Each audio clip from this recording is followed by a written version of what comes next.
Bapak Ibu Saudara, berjumpa lagi di hari ini di minggu kedua dari bulan Agustus tahun 2022, tahun ketiga dari masa pandemi ya. Bapak Ibu, kiranya kita semua makin baik, makin dipulihkan, makin sejahtera, tetap sehat.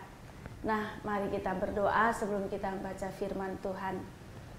Tuhan, terima kasih Engkau terus mau berbicara kepada kami melalui firman Tuhan.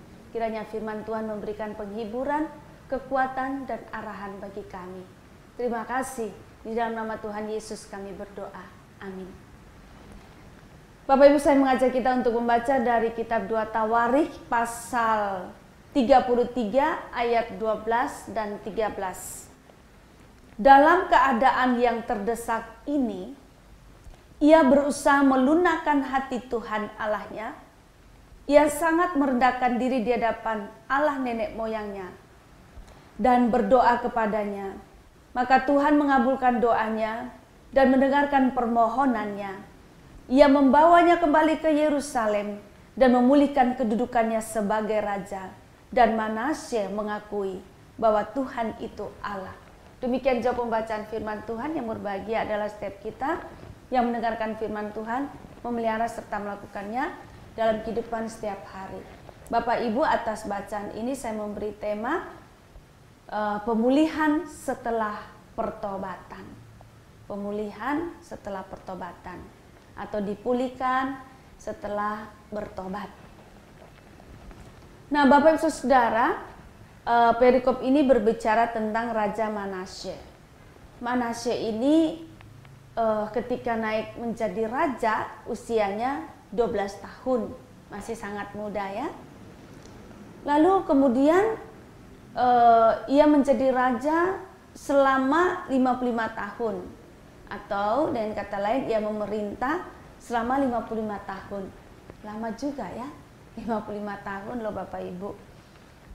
Nah, yang menarik adalah Manasye ini saat menjadi raja, dikatakan dalam ayat 2 dan ditegaskan dalam ayat 6b, Manasye ini dipandang jahat di mata Tuhan. Kenapa dipandang jahat di mata Tuhan? Atau seperti apa sih perbuatan-perbuatan dia ketika dia memerintah sehingga dipandang sebagai raja yang jahat di mata Tuhan? Ini hanya sebagian kecil saja ya Bapak Ibu, karena banyak hal perbuatan dia yang memang betul-betul menunjukkan dia itu jahat. Sehingga di mata Tuhan itu dia jahat. Jadi bukan cuma di mata manusia, tapi di mata Tuhan sendiri dia jahat. Ya. Lalu dikatakan bahwa dia mendirikan bukit-bukit pengorbanan. Lalu dia membangun mesbah untuk para Baal. Dia membuat patung-patung Asyera. Ya. Lalu kemudian dia sujud menyembah kepada tentara langit dan beribadah kepada tentara langit itu. Apa lagi itu ya Bapak Ibu Saudara ya. Lalu bukan cuma itu saja, di rumah Tuhan dia dirikan mesbah. Lalu di rumah Tuhan juga dia dirikan mesbah-mesbah tentara langit, dan dia meletakkan itu di pelataran rumah Tuhan. Aduh, ini berani sekali ya. Di rumah Tuhan dia bangun mesbah untuk ilah-ilah lain, untuk dewa-dewa lain. Lalu parah juga Bapak Ibu, dikatakan dia mempersembahkan anak-anaknya. Anak-anaknya itu dijadi persembahan, materi bahan untuk dipersembahkan kepada dewa-dewa itu. Luar biasa kejahatannya. Wah, kalau Bapak Ibu baca dari ayat 1 dan seterusnya, makin banyak Bapak Ibu dijelaskan di situ kejahatan Manasye. Tetapi pertanyaannya adalah, raja yang jahat seperti ini 55 tahun memerintah. Lama sekali ya. Rasanya kalau kita ikut kedagingan kita, melihat orang yang jahat, pemerintah yang jahat begini, kita ingin berdoa supaya dia cepat-cepat tidak memerintah ya. Bahkan mungkin hal buruk lain lagi yang kalau bisa terjadi padanya. Itu kedagingan kita. Tapi Bapak Ibu Saudara, di sini dijelaskan dengan sangat menarik. Kenapa sampai masih bisa 55 tahun memerintah begitu lama? Nah, ini tadi ayat 12 sampai ayat 13. Dikatakan ketika Tuhan menegur dia, Manase itu melunakkan hati Tuhan Allahnya.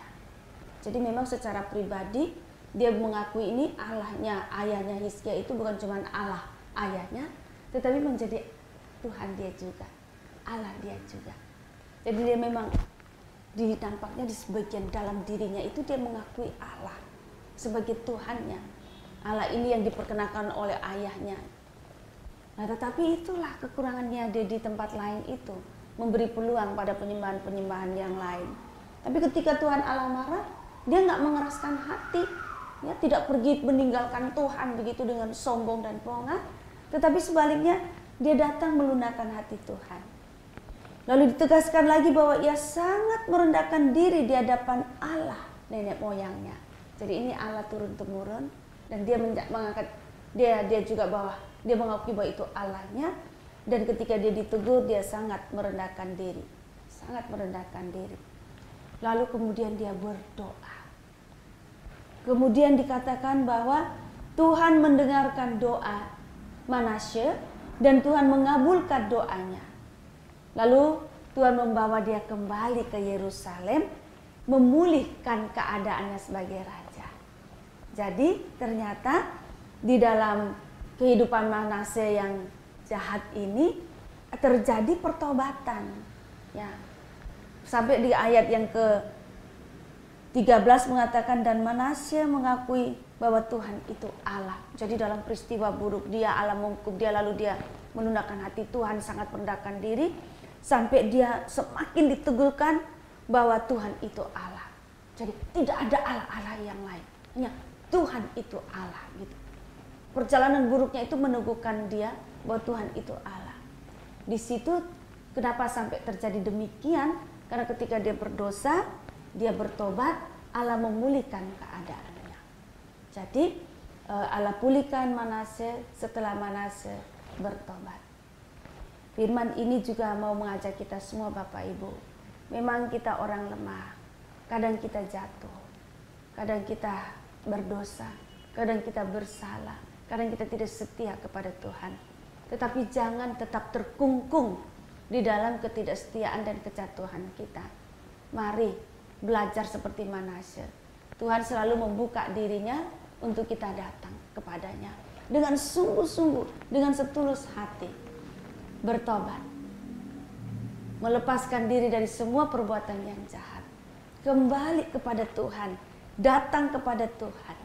Maka Tuhan pasti Bapak Ibu memulihkan keadaan kita, memulihkan kita.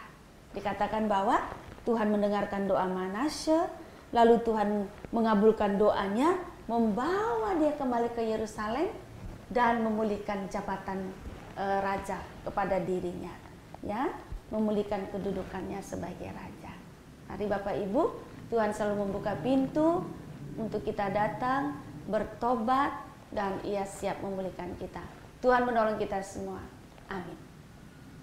Mari kita berdoa. Tuhan, kami orang berdosa, kadang kami salah, kadang kami berdosa. Kami melawan Tuhan, baik sengaja maupun tidak sengaja. Tapi terima kasih Engkau Allah yang penuh kasih, yang senantiasa membuka diri, menerima, mendengarkan doa-doa kami, mengabulkan doa kami, mengampuni kami, memaafkan kami. Bahkan lebih dari itu, Engkau pulihkan kami, Engkau mengangkat kami kembali menjadi anak-anak-Mu, menjadi orang-orang yang Engkau tinggikan. Terima kasih Tuhan, ajarkan kami juga untuk seperti Tuhan memaafkan dan mengampuni. Terima kasih, dalam nama Tuhan Yesus kami berdoa. Amin.